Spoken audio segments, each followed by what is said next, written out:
Hi friends, ನಾನು ನಿಮ್ಮ ನಿಶ್ಚಿತ. Welcome back to my channel. ಇವತ್ತಿನ ರೆಸಿಪಿ ಒಳಗೆ ಈಸಿಯಾಗಿರುವಂಥ ಮೆಣಸಿನ್ಕಾಯಿ ಚಟ್ನಿ ಹೆಂಗೆ ಮಾಡೋದು ಅಂತ ಹೇಳಿ ತೋರಿಸಾತೀನಿ.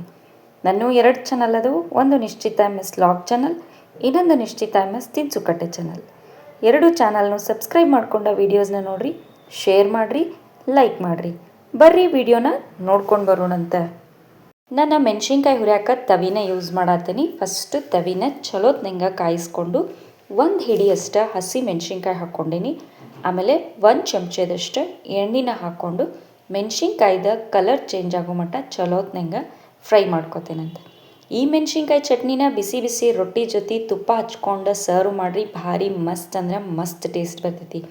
ಇಲ್ಲ ಅಂದ್ರೆ ಪಲ್ಯ ಮತ್ತು ಸಾರು ಮಾಡಬೇಕಾದ್ರೆ ಈ ಮೆಣಸಿನ್ಕಾಯಿ ಚಟ್ನಿನ ಯೂಸ್ ಮಾಡಿರಿ. ಟೇಸ್ಟ್ ಭಾರಿ ಮಸ್ತ್ ಅಂದ್ರೆ ಮಸ್ತಾಗಿರ್ತೈತಿ. ನೀವು ಫ್ರಿಜ್ನಾಗ ಇಟ್ಕೊಂಡು 15 ಡೇಸ್ವರೆಗೂ ಯೂಸ್ ಮಾಡ್ಬೋದು. ಹೊರಗೆ ಇಟ್ಕೊಂಡು 1 ವಾರದವರೆಗೂ ಯೂಸ್ ಮಾಡ್ಬೋದು. ಒಟ್ಟು ಕೆಡಂಗಿಲ್ಲ ನೋಡ್ರಿ.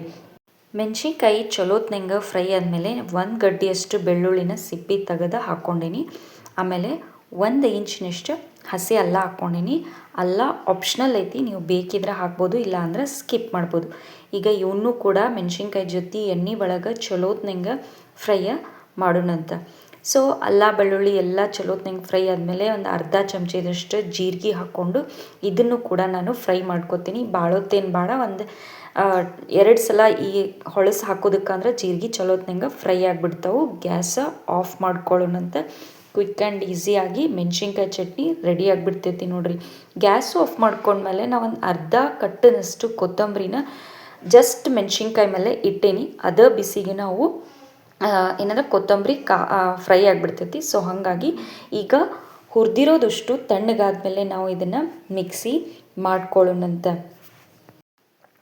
ಹುರಿದಿರೋ ಮೆಣಸಿನ್ಕಾಯಿ ಕಂಪ್ಲೀಟಾಗಿ ತಣ್ಣಗಾದ್ಮೇಲೆ ಅದನ್ನು ಒಂದು ಮಿಕ್ಸಿ ಜಾರಿಗೆ ಹಾಕ್ಕೊಳ್ಳೋಣಂತ.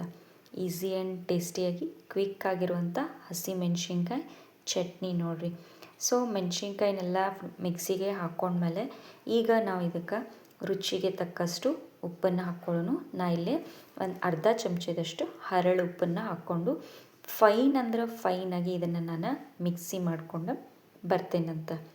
ಸೊ ನೋಡ್ರಿಲ್ಲೇ ಫೈನಾಗಿ ಪೇಸ್ಟ್ ಮಾಡ್ಕೊಂಡು ಬಂದಮೇಲೆ ಎಷ್ಟು ಮಸ್ತ್ ಅಂದ್ರೆ ಮಸ್ತಾಗಿರುವಂಥ ಹಸಿ ಮೆಣಸಿನ್ಕಾಯಿ ಚಟ್ನಿ ರೆಡಿ ಆಗೈತಿ ನೋಡ್ರಿ.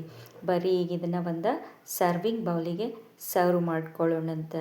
ನಾನು ಮಾಡಿದಂಥ ಹಸಿ ಮೆಣಸಿನ್ಕಾಯಿ ಚಟ್ನಿ ರೆಡಿ ಆಗೈತಿ ನೋಡ್ರಿ. ನೀವು ಮನೆ ಒಳಗೆ ಮಾಡಿರಿ. ಟೇಸ್ಟ್ ಹೆಂಗಿತ್ತಂತ ಹೇಳಿ ನನಗೆ ಕಮೆಂಟ್ ಸೆಕ್ಷನ್ನಾಗ ತಿಳಿಸ್ರಿ. ನಾನು 2 ಚಾನಲ್ನು ಸಬ್ಸ್ಕ್ರೈಬ್ ಮಾಡ್ಕೊಂಡ ವೀಡಿಯೋಸ್ನ ನೋಡಿರಿ, ಶೇರ್ ಮಾಡಿರಿ, ಲೈಕ್ ಮಾಡಿರಿ. ನೀವು ನನ್ನ ವೀಡಿಯೋನ ಲೈಕ್ ಮಾಡೋದ್ರಿಂದ ನನ್ನ ವೀಡಿಯೋಸ ಭಾಳಷ್ಟು ಜನರ ಮಟ್ಟ ರೀಚ್ ಆಗ್ತಾವೆ ನೋಡ್ರಿ. ನನಗೆ ಸಪೋರ್ಟ್ ಮಾಡಿರಿ. Thank you.